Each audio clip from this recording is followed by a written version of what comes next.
I think any, well-read person, if you said, name the greatest patriots or the people that inspire you with regard to your country, most people can rattle off a list, especially if you start to think about in all walks of life, history, sports, the arts, woodworking, farting, and the big five.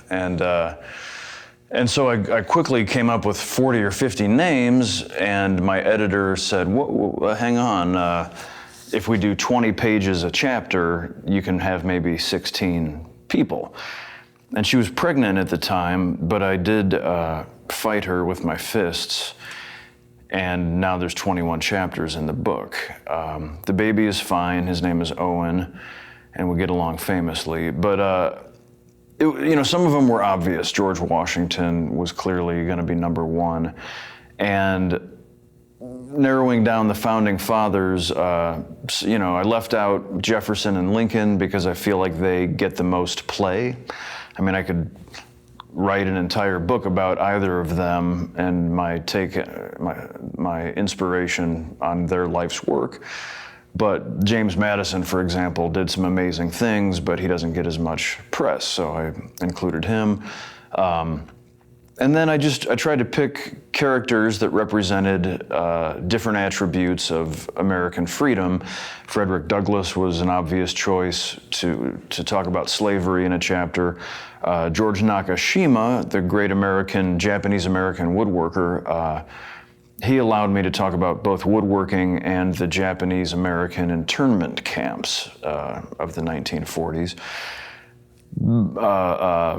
Barney Frank allowed me to talk about things like same-sex marriage. Eleanor Roosevelt, Carol Burnett, Yoko Ono, and Laurie Anderson all had great takes on feminism and different points of equality. And then finally, there were just some of the most inspirational people in my life. Wendell Berry, for example, is my favorite writer. He's a Kentucky agrarian, and his writing, to me, if everyone in our country read Wendell Berry, I think we'd have a lot less assholes.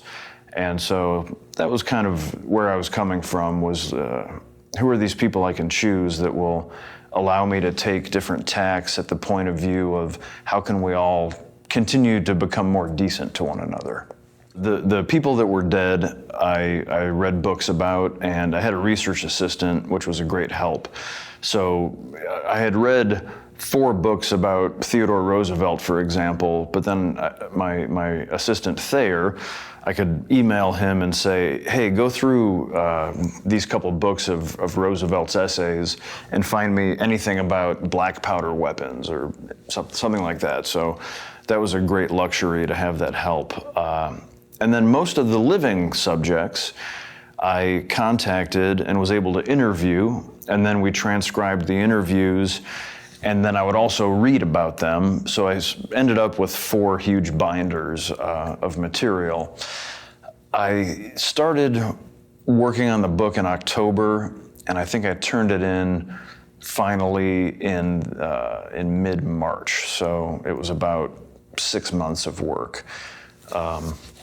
And I worked like a madman, because I was shooting Parks and Rec, and then I was shooting the TV show Fargo, and I was commuting to London and Cape Town and Istanbul, where my wife was shooting a TV show.